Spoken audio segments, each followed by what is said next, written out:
ಇದು Can you content see this? ನಾವೇ ಹೇಳ್ಬೇಕು. ಲ್ಯಾಬೊರೇಟರಿ ಅಂತ ಕೂಡ ಹೊರಗಡೆ ಗೊತ್ತಿರಲ್ಲ. ಟೆಕ್ಸ್ಟೈಲ್ ಇಂಡಸ್ಟ್ರಿಯಲ್ಲಿ ಅದನ್ನ ಇರುತ್ತೆ. ಹೇಗ್ ಈ ತಗೊಳ್ತಾರೆ ಲ್ಯಾಬೊರೇಟರಿಯಲ್ಲಿ ಅನ್ನೋದನ್ನ ಏನ್ ಅವ್ರಿಗೆ ಮಾಡ್ತಾರೆ ಅಂತ just go find out.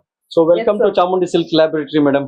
Thank you sir. So ಈ ಲ್ಯಾಬೊರೇಟರಿಯಲ್ಲಿ ಏನ್ ಮಾಡ್ತೀರಾ ಸರ್ ನೀವು? ಲ್ಯಾಬೊರೇಟರಿನಲ್ಲಿ ಏನ್ ಮಾಡ್ತೀವಿ ಅಂದ್ರೆ ನಾವು ಡೈ ಮಾಡಕ್ ಮುಂಚೆ ಈ ಕಲರ್ ಬೇಕಾ, ಈ ಕಲರ್ ಬೇಕಾ, ಈ ಬಾರ್ಡರ್ ಈ ಕಲರ್ ಬೇಕಾ, ಇದೆಲ್ಲ ಡೈ ಮಾಡಕ್ ಮುಂಚೆ ನಾವ್ ಏನ್ ಮಾಡ್ತೀವಿ ಅಂದ್ರೆ ಲ್ಯಾಬ್ ಅಲ್ಲಿ ಈ ತರ ನಮ್ಮ ಹತ್ರ ಲ್ಯಾಬ್ ಎಕ್ವಿಪ್ಮೆಂಟ್ಸ್ ಎಲ್ಲ ಇದೆ.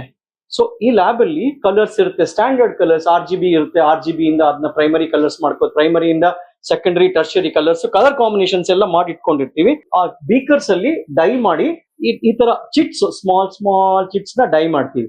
ಇಲ್ಲಿ ನಾವು ಈ ಕಲರ್ಗೆ ಹೇಳ್ತೀವಿ, ಬರೀತೀವಿ ಈ ಕಲರ್ ಹೇಗ್ ಬಂತು. ಯೆಲ್ಲೋ, 2GLN, ಐಸೋಲಾನ್, ಗ್ರೇ ಅಂಡ್ ಟಾಲ್ಕನ್ ರೆಡ್.